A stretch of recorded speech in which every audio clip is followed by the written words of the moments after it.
When I was 16, I started a course in cabinet making and furniture restoration, and then I worked for 10 years as a restorer. And then in 2016, I started dealing full-time in antiques.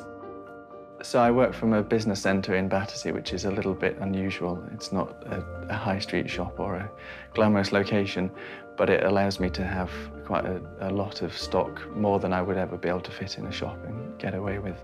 My clients are interior designers, private people, dealers. Drew's been here a couple of times before. He hasn't actually been to this room because this is a new venture, just to try and get rid of some of the objects away from the furniture, which is in the other showroom. So I'm looking forward to seeing what Drew thinks, and hopefully he'll find some things to tempt him. Right, here we go. I think this is the one. 40, yeah. See you around?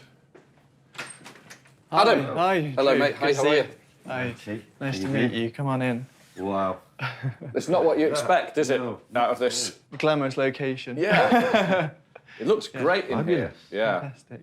You've changed it. I have, yes. Quite a few new things have come in, and everything's changed around. You do sort of glamorous very well. I always describe your stuff as glamorous. Yeah, I suppose it is quite a London glamorous look. It is.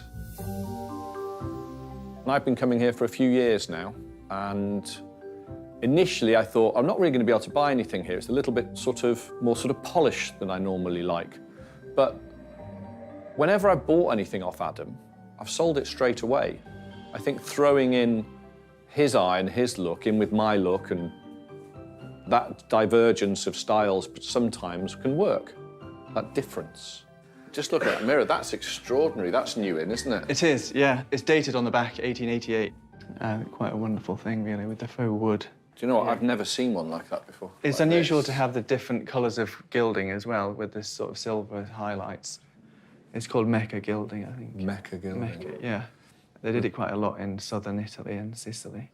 So, what are you asking for it? Because I'm 90% in love with it. I think it's great. It's on the website at 5,500. Right.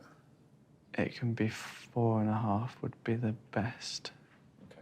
There's something in here as soon as I walk into the room, and it's this extraordinary wall mirror. This faux wood grain bark with the knots and the sort of cut-off branches on there. I've not seen that before on that style of mirror. It is extraordinary. I just love it. I'd have that at home in a heartbeat.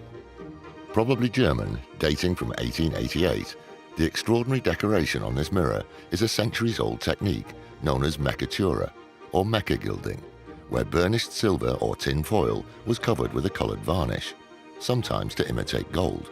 A highly unusual piece, it could be worth around £6,500. That's extraordinary, isn't it? Yeah. What a thing. I wish I hadn't put the eagle on it, but apart from that, I'm really... It's odd, isn't it? It doesn't add to it at all. The eagle on the top of the mirror just looks completely wrong. It just doesn't work. Do you know when sometimes you're walking down the road and you see somebody really smartly dressed and they've got a hat on, you go, that's a silly hat. That's what that looks like. So I love the mirror. I absolutely love it. So I pretty much have to have it, but I need some thinking time to sort of go through my thoughts, gather myself up before going in and having a go at the mirror. This mirror, Adam, Yes. it is extraordinary, but I really hate the eagle. I can sort out the eagle. That's something I hardly ever do, which is remove something, and but I don't think it adds to it. It'd take a little while, wouldn't it, to get rid of the eagle? Take a day, would it? Half a day? Half a day. I'd be very happy just take it off and just leave just a plain end of a stump. Like a tree stump. Like a tree stump, like that end they've left on there. And carve in the wood grain. What I propose... Okay. Look at your face already. What I propose is, can you do it for £4,000 and take the eagle off in that price? I can do it for 4.5 with the eagle off. How quickly? End of next week. Good. Thanks very much. I had to buy that. Never had an eagle on or off deal before. There's a few people who will turn around and go, well, you know, you shouldn't do that. It's going to, you know, it's originally your its originality, you're taking away from it. Absolutely not. I don't think so, not with that. And I am a stickler for originality, normally. I'll take those 3 pieces with me. And we'll come down for that end of next week. Next week. When that's been de-eagled. Yes. De-eagled? Yeah. Cool, let's do it. Thank you, mate. Thanks a lot. Right, let's get this lot packed up. A really good day with Adam. I love to see what he does next. His buying is flamboyant, exciting. I do like the fact that I can sort of nip in here, buy some things that really float my boat, put them in the mix with what the thing I do. It works. Usually, we would just fill the van up full of stuff, drive off into the sunset, everyone's a winner. This time, we're leaving something here, and I'm already sort of chomping at the bit, wanting the van to turn up. You know, when you're really sort of expectant about, you know, it being Christmas or your birthday the next day, and that's what it's going to be like when waiting for this mirror. I suppose it's unusual to spend so much money on a huge mirror and then have a bit cut off it, but I think it will be a vast improvement. And I'm happy to do the work. I'm a trained restorer, so I can do the work myself, and that gives Drew a little bit more of a saving. So, what do you think of Adam's setup? Amazing. Amazing things. Great things. So I bought the 2 lamps off him, which are great. But obviously, I think the standout piece is when we get the mirror back. I think you're absolutely right to take that off. Really? Yeah, it didn't fit the rest of it. And you were drawn Really to it, did. so you're kind of going, oh, why is that there? Yeah, as soon as I saw it, I'm like, why is that on there? It's horrible.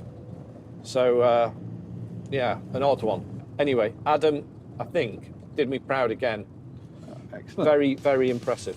In London, the time has come for Adam to remove the offending eagle from its 200-year-old perch.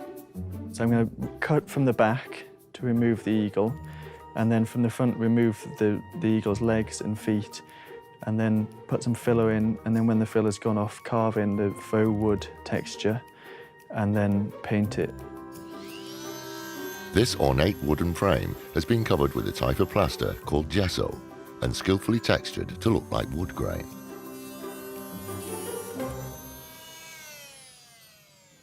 Come off as cleanly as I hoped it would. So now I just need to remove these sections. Where the eagle has been cut away, the texture will need to match the rest of the mirror. But before he can carve detail, Adam will need to build up the surface. So now I'm going to apply some filler, which is like a plaster type, almost like the gesso that they originally textured the frame with, just to the areas where it's missing the carved detail, so that I can carve in the rest of the texture when it's gone off.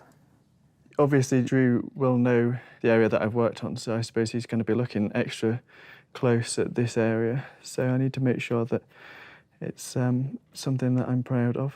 So I'm just going to take the top surface off where there's excess filler, just to the level of the high points of the grooves. This gouge is quite a good one because the profile of the bottom of the faux wood texture is the same profile as the bottom of the gouge. And then I'll use some sandpaper. So this will just remove any edges to it and blend in the original moulding and the new moulding.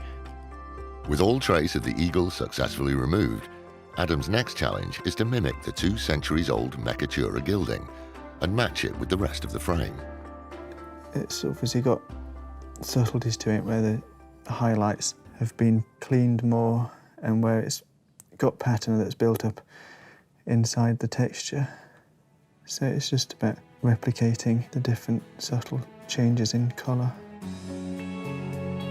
As subtly varying layers of gold are added, all trace of surgery disappears. I think it's a vast improvement without the eagle. The shape, the arch of the top makes more sense than the eagle. And I'm really pleased with the end result. Happy with how it looks. Within days of Adam's restoration, Drew's found the de-eagled mirror a gracious new home. The alteration and subsequent restoration that Adam carried out on the top of that mirror for me was absolutely spot on. You couldn't tell it was ever there. That mirror has now gone on to a very grand life in one of the greatest houses in this country. Pretty good, eh?